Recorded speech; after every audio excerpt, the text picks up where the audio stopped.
这辆从中山开过来的保时捷帕拉梅拉，行驶在高速路上时，前减震突然抛了，保险公司不予赔付。车主咨询了4S店，4S 给出的方案是2条减震一起更换，总价格是23800。车主当场就受不了，好在看过维修减震的视频，于是便直接过来，下面就看我们是如何修复回去的。只需要把这些易损件全部换新，师傅把新的皮囊利用追用设备与端头扣压回去。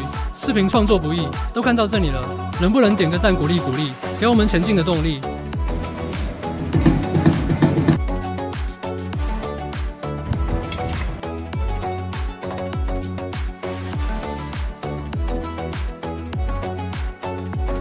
只需要一盏茶时间就能搞定。